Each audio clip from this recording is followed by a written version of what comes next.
tardes. Ahora vamos a ver el tema de proceso de enseñanza-aprendizaje, tema 2.1, proceso de enseñanza-aprendizaje como un acto didáctico.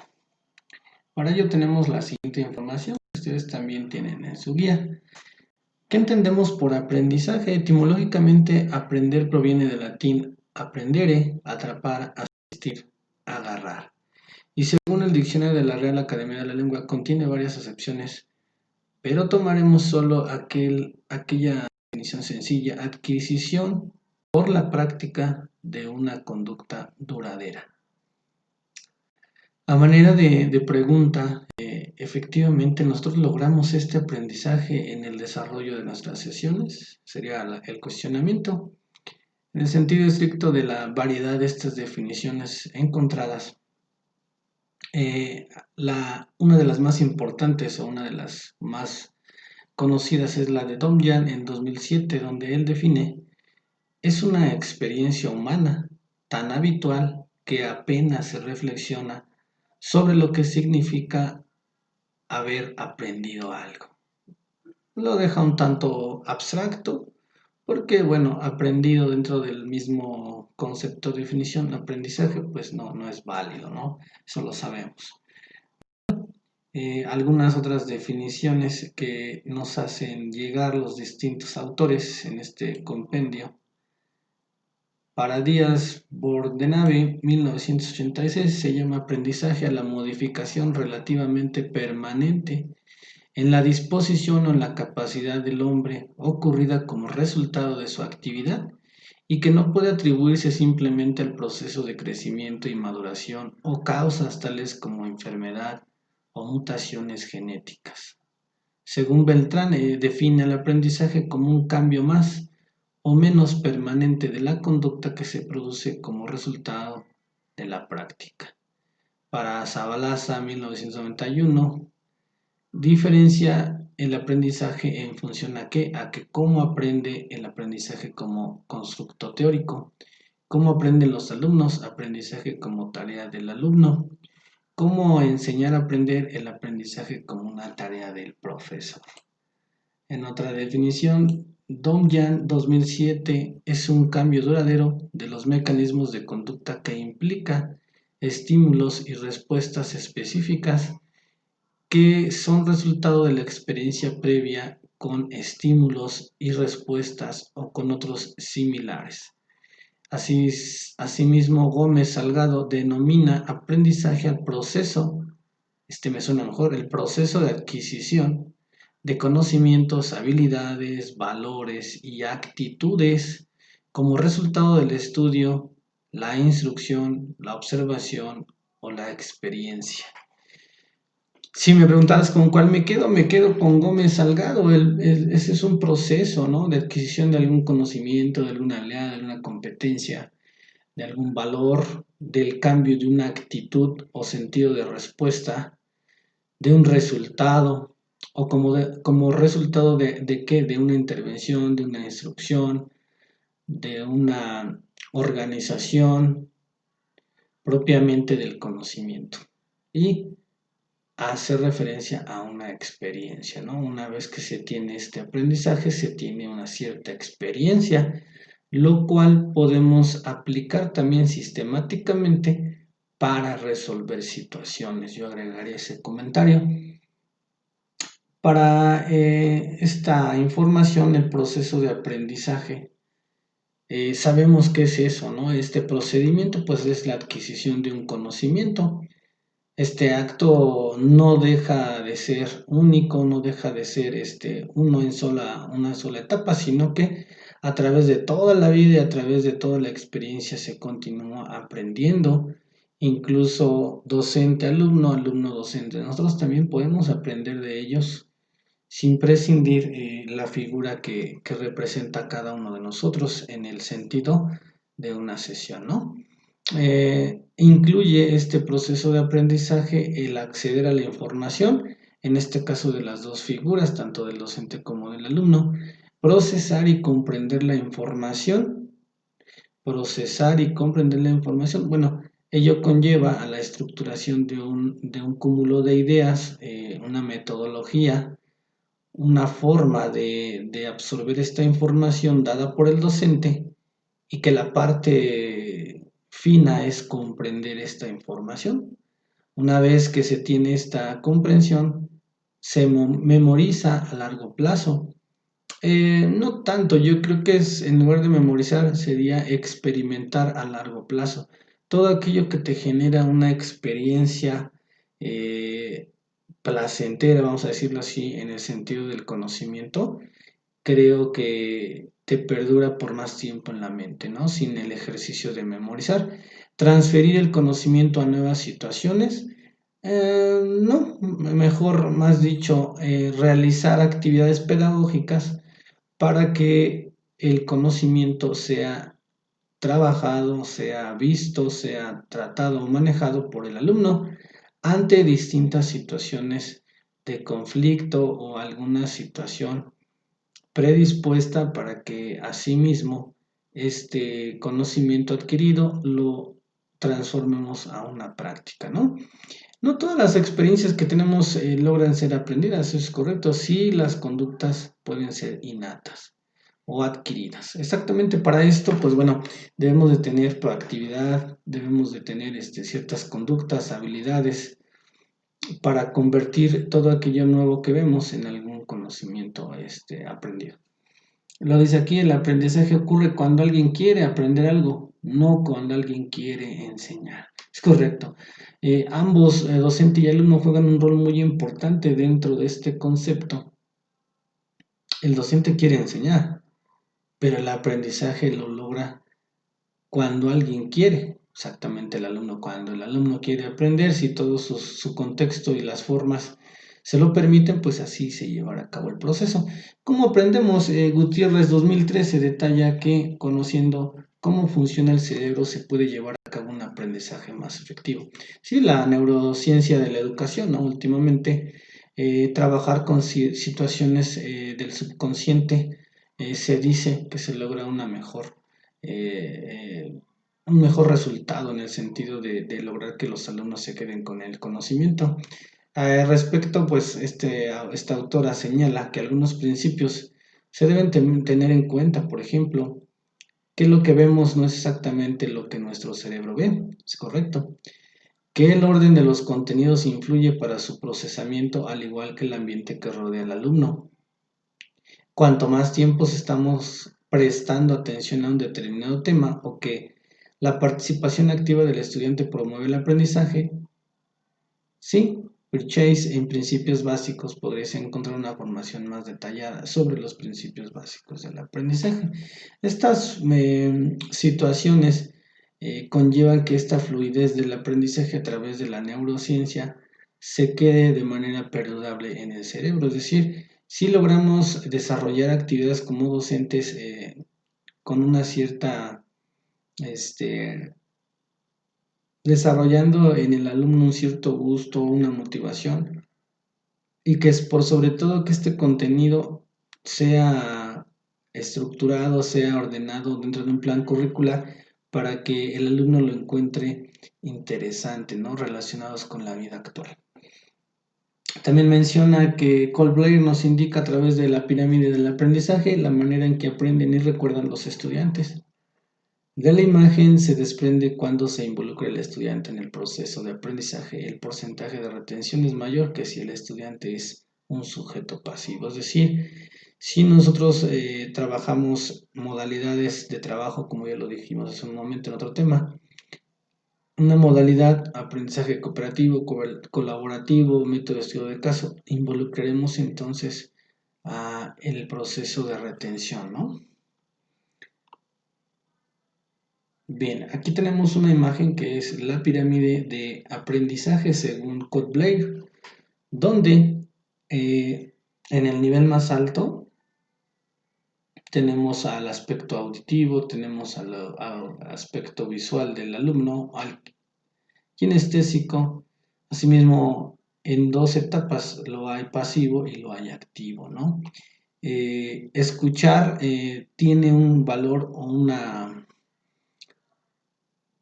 un porcentaje dentro del alumno del 5%, leer el 10%, utilizar, están los colores ahí, ¿no? Rojo, utilizar audiovisuales 20%, demostrar el 30% que es café, argumentar el pequeño cremita que es 50%, el blanco realizar prácticas 70% y enseñar a otros el 90%. Es decir, que derivado del estudio en la forma que aprenden estos alumnos y en la forma en que se comportan dentro del aula, hablando de los conceptos activo-pasivo, aquel alumno que logra tener o desarrollar estas habilidades de escuchar, leer, ver audiovisuales o escuchar audiovisuales, demostrar, argumentar, realizar prácticas y enseñar a otros, tiene la capacidad de aprender en aumento, ¿no? Desde un 5 hasta un 90%.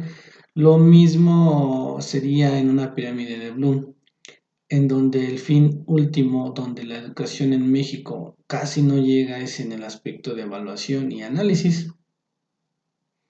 Cada etapa, como aquí también lo menciona, corresponde a un cierto tipo de trabajos que conlleva a una finalización en que se convertir el conocimiento en aprendizaje, ¿no? Ejemplo del análisis podríamos ser someter a una actividad de elaborar un ensayo, y con eso tenemos un grado de análisis superior del alumno que vierte sus ideas a razón de un tema, ¿no? Asimismo, finalmente dando unas breves pinceladas en relación acerca de esto, Marcelo en 2015 detalla nuevas formas de aprender, innovando con las tecnologías en la universidad centradas en el sujeto aprende activo constructivo con motivación e implicación, el aprendizaje social, compartir, colaborar con comunidad y el aprendizaje a lo largo de la vida. Definitivamente el uso de las TICs, que ahora ya es TIC, involucra esto, la motivación, lo que construye el alumno, implica conocimiento de todo tipo y de toda asignatura. Por ejemplo, hay un curso que tomé que se llama Cómo transformar todo a través del método coding, es decir, todas las ideas que tú tienes, todos los aprendizajes los conviertes en el diseño de código de programación, por ejemplo, una plataforma que se llama Scratch. Podemos hacer incluso la aplicación de las matemáticas desarrollando un videojuego, que este videojuego sea creado por el alumno. Ejemplo, le dices, trázame por favor la parábola de esta ecuación. ¿Con quién lo puedes trazar? Pues con el personaje animado, hace un recorrido curvilíneo, dadas ciertas coordenadas en plano cartesiano, y pum, pues haces un videojuego y el alumno se motiva tanto al desarrollo del videojuego como a la aplicación matemática. Y así hay finalmente muchas acepciones que están cambiando actualmente. También el uso de programación con Arduino, programación con Lego, son situaciones que están volcadas o basadas a las asignaturas o disciplinas, pero que le suman un grado de producción o productividad virtual o computacional que el alumno está desarrollando, ¿no? Y creo que en ese sentido el aprendizaje está teniendo cierta evolución que, bueno, pues el docente, como lo dice el docente y el estudiante del siglo XXI, serán aquellos que estén investigando continuamente y aplicando nuevas estrategias, nuevas herramientas para que cada uno de ellos desarrolle el rol que está ejerciendo, ¿no? En este caso, por ejemplo, un estudiante del siglo XXI es el llamado millennials o nuevos digitales, es decir, jóvenes que nacieron entre los 80 y los 2000 y han estado rodeados de dispositivos de comunicación, pantallas, etcétera. Definitivamente las intervenciones que realiza el docente en el aula, su metodología, sus modelos de trabajo, influyen en que este aprendizaje crezca en los alumnos y lo lleven a situaciones reales de la vida. 100% la motivación está dentro de estas aulas de clases, dentro de una institución. Sin embargo, pues bueno, a veces el comprender el rol que lleva el docente y el rol que tiene el alumno, pues dista mucho de lo que es la realidad. Y finalmente, pues bueno, como sistema educativo debemos entonces posicionarnos en nuestros roles para que definitivamente marquemos esta nueva forma de enseñanza adaptado a lo que hoy estamos viviendo en la situación de salud, ¿no? La información que se les presenta pues, es en formato digital y lo manejan muy bien. Conocen hasta incluso ya la elaboración de documentos. La información y las actividades son significativas.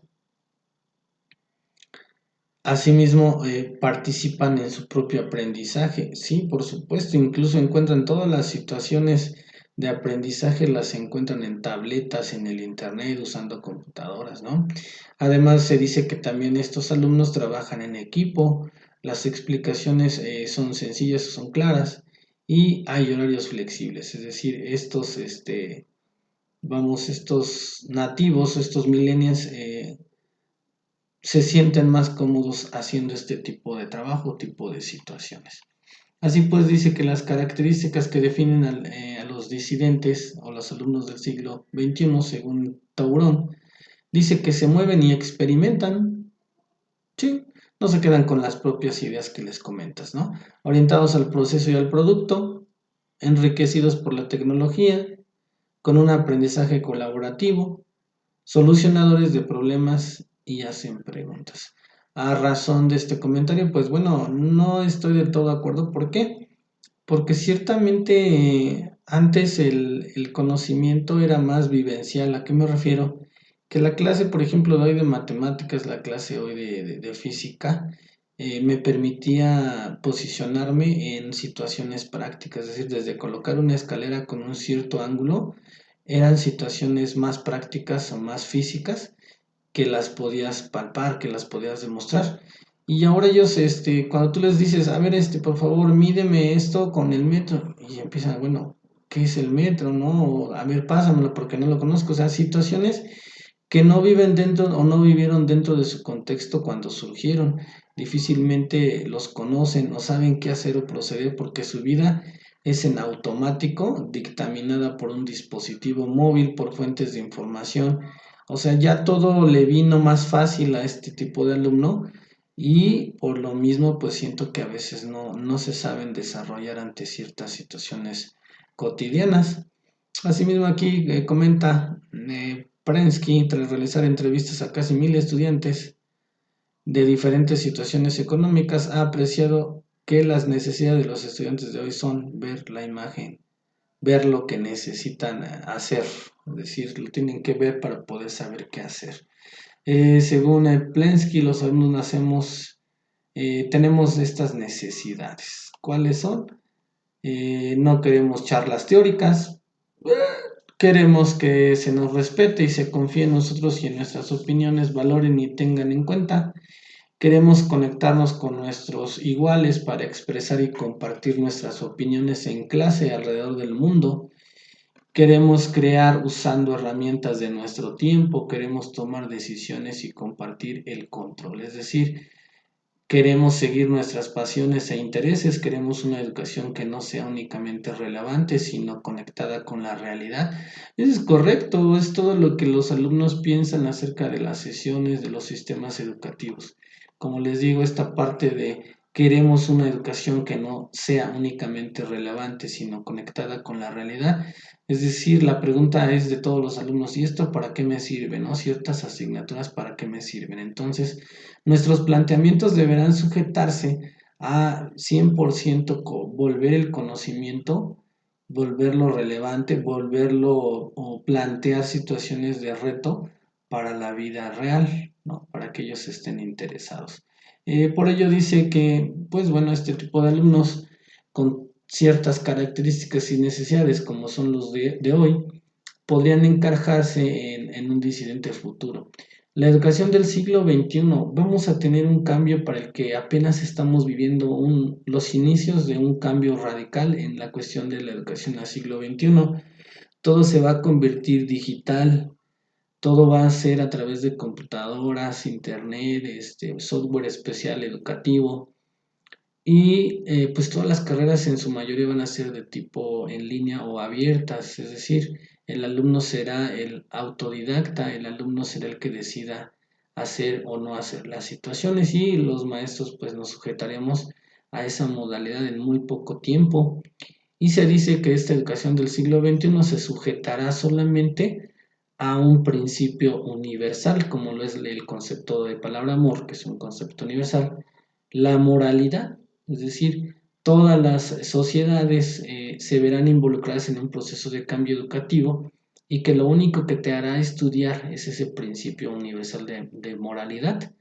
Y ya habremos de vivir esta nueva dimensión de la educación, para lo cual como docentes nos tendremos que estar actualizando constantemente. Según Codeward, delimita estos principios, no está limitado a una área determinada el uso de una tecnología o de un nativo digital. Es creador, motivador, colaborativo y motivado, se adapta con facilidad a diferentes contextos y entornos, es consciente de la evolución autodidáctica digital, con capacidad de resolver diferentes problemas, generar nuevos conocimientos en diferentes contextos, creador de redes, siempre conectado a personas, ideas y organizaciones, consciente del valor de libre acceso a la información, aprender a compartir sin límites geográficos, aprender permanentemente toda la vida, no temen al fracaso y no está limitado a una edad determinada. Es decir, estas son las características de este alumno millennial y que para ello pues nosotros debemos de tener esa compaginación, esa sincronización con ellos, de tal manera que ahora sus formas de pensamiento, sus procedimientos metacognitivos pues son distintos, ¿no? A lo mejor si pensamos que hay un proceso de 10 pasos, a lo mejor para ellos se reduce a 5 pasos. Si nosotros tratamos de diseñar actividades que les resulten aburridas, repetitivas, no vamos a tener ese resultado adecuado. Tendremos que analizar este contexto y cuáles son las habilidades de estos alumnos, ¿no? Estilos de aprendizaje. ¿Cómo determinamos o qué es el estilo de aprendizaje? Pues son diferencias técnicas o estrategias que cada uno utilizamos para aprender algo. Nosotros nacemos ya con ciertas habilidades, por ejemplo, en este proceso de enseñanza-aprendizaje existen diferentes enfoques metodológicos, existen todos esos procedimientos particulares de los docentes debido a la variedad de los mismos que imparten sus clases. Nos encontramos con estudiantes que cuentan con estilos de aprendizaje distintos, así conocemos los diferentes estilos de aprendizaje. Y bueno, pues podremos diseñar entonces experiencias de aprendizaje mejor que se adecuen si estos estilos los conoce toda la comunidad escolar. En este sentido, dependiendo de cómo seleccionamos la información, se establecen tres tipos de alumnos. Esto es un estudio de universalidad. Se dice que todos en la psicología, todos somos kinestésicos, pero sí lo hay visual, auditivo y kinestésico. Las características de estos tres alumnos pueden consultarse, bueno, en otro tipo de compendio, no vamos a ser muy específicos. Igualmente, una vez escogemos a la información, la tenemos que ordenar, es decir, cada uno de este tipo de alumno ordenará de acuerdo a su habilidad esta información, ¿no?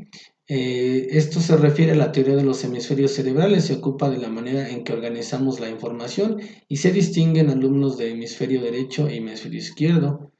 Y bueno, también este es un estudio realizado por el mismo autor y por el gobierno de Canarias, ¿no? Finalmente, esta información se puede procesar en diferentes maneras, sí. Y el modelo de Kolb, donde se especifica que para aprender hay que trabajar con la información en cuatro etapas: actuar, reflexionar, experimentar, teorizar. Por lo que se pueden diferenciar cuatro tipos de alumnos: activos, reflexivos, pragmáticos y teóricos. Las características de estos alumnos se pueden consultar más adelante en este compendio. ¿Cuáles son los potenciadores del aprendizaje? Aquí subrayamos qué necesitamos para este buen diseño del proceso de enseñanza-aprendizaje. Debemos de tener tres conceptos principales como docentes en nuestra práctica educativa: la motivación, la atención y la memoria. De forma general, nosotros debemos de motivar a hacer estos retos, generar la atención sobre ellos, ¿sí? Al referirnos o al explicarles ciertas situaciones, deberemos de invitarlos o incentivarlos a la atención. y que a través de la transformación de esta información logren tener en memoria pues estos aprendizajes significativos, ¿no? En este compendio sí me gustaría observar lo siguiente: estrategias para potenciar el aprendizaje. Este sí les encargo mucho que lo tengan bien previsto. Entonces, una de ellas es estrategias para despertar la atención. ¿Qué podemos hacer en ese sentido como docentes? Provocar cuestiones, preguntas que ayuden al alumno a reflexionar sobre el tema. ¿Qué dinámica nos permite hacer esto? La dinámica enseñanza o estrategia enseñanza-aprendizaje llamada la triple Q. Si has escuchado como docente hablar de la técnica triple Q, nos permite hacer las questions, ¿no? Las cuestiones sobre los aprendizajes previos. De ahí despiertas la atención. Avisar sobre la importancia de un punto que se esté impartiendo en una clase, pues qué mejor que un debate, ¿no? Para atender esta parte. Utilizar ejemplos que conecten lo actual y la nueva información. Método de estudio de caso. Pueden ser situaciones reales de la vida cotidiana o pueden ser situaciones ficticias. Ahí voy enlazando cómo podemos interactuar con el alumno en la cuestión de motivar a la atención. Hacer clases variadas, participativas y prácticas. Aprendizaje colaborativo, por supuesto. Reforzar positivamente la atención y la participación. Pues establecer actividades que donde se establezcan competencias sanas en equipo, rodeados de un contexto participativo, pero por sobre todo del gusto del alumno. Es decir, si el alumno nos pide, vamos al patio a hacerlo, lo podemos hacer, pero no en desorden. Richard Arens nos maneja la distribución de los espacios, la utilización de materiales correctos para la clase. Ejemplo, cuando tú sales al patio con tus alumnos lo haces de manera por equipos, pero ¿cómo lo haces? Regularmente he observado clases que tienen un equipo aquí, aquí, otro allá, otro allá, otro allá, y jamás centran la atención, jamás están trabajando en lo que deben hacer, por lo que se vuelve un tanto complejo el control del grupo. Entonces, Richard Arens nos menciona esto. Deberemos formar equipos y formar la letra U. Cada equipo expositor o el docente estará al centro con la plena atención y mirada directa hacia el docente. Ese es un ejemplo de una estrategia grupal en el patio. Técnicas para desarrollar la memoria. Pues para poner en práctica el método de clasificación se retiene mejor los elementos de un conjunto si los clasificamos por grupos que de manera aislada. Es decir, podemos manejar aquí cuadros comparativos. Si es una técnica de comparación, de clasificación, de colocación de características principales. Asimismo, procurar pensar con imágenes. Si les dictamos hacer o les instruimos a hacer mapas mentales, el proceso más alto en el nivel taxonómico de Bloom nos indica que eh, el proceso más complicado de convertir la información en un aprendizaje es el mapa mental. Es el método más elevado de análisis por el que el alumno a través de una imagen recordará el concepto. Fijar contenidos con la repetición de ideas, intentando conectarlas y evitando la repetición mecánica. Es decir, aprender a exponer, que los alumnos les enseñes a exponer. Intentar activar el interés por el tema, extraer la utilidad práctica del tema. Claro, sí y solo si dejas situaciones que sean de interés para el alumno relacionadas con el tema, puedes elaborar incluso una práctica o proyecto que te permita que el alumno pues extraiga esa información de su interés, ¿no? Estrategias para despertar la motivación del estudiante en el aula. Dar al estudiante la responsabilidad de su propio aprendizaje, es decir, implementa la realización de proyectos donde sea el responsable de entregar estos. Permitir el desarrollo personal del alumnado. Crea situaciones prácticas, crea exposiciones, proyectos o productos que tengan que ver con los contextos del alumno, ¿no? Hacer la materia de aprendizaje la más atractiva posible, personalizándola, provocando dudas y reflexiones con contenidos variados y útiles. Es decir, pues utiliza un método de aprendizaje acelerado, ¿no? ¿Qué docente no trabaja conceptos y lo hacemos a través, o los alumnos expresan el concepto a través de expresiones mímicas, ¿no? Por ahí ya le ponemos música y esto es genial. Reforzar los logros conseguidos. Sí, Pedro Ravela nos menciona qué docente califica y le coloca una leyenda al alumno. Felicidades, lograste el objetivo.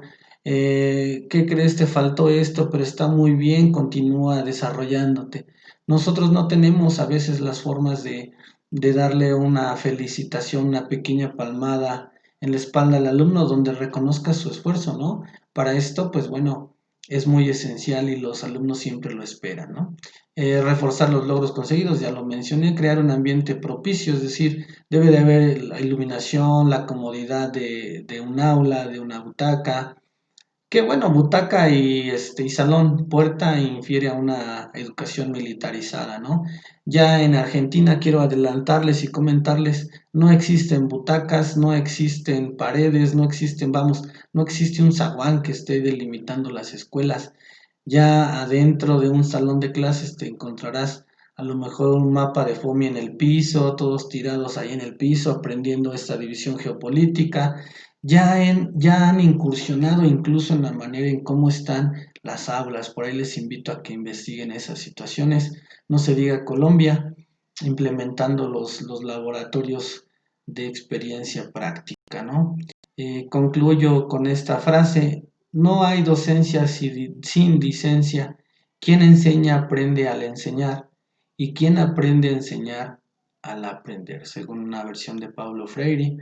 Bueno, pues les encargo mucho este tema. Seamos proactivos, seamos estudiosos en la materia y trabajar de manera distinta, ¿no? Lo acabo de mencionar con estas estrategias para potenciar el aprendizaje. Se las voy a hacer llegar, obviamente, para que las tengan contempladas, ¿no? Eh, bueno, de mi parte sería todo. Eso es lo que corresponde a aprendizaje.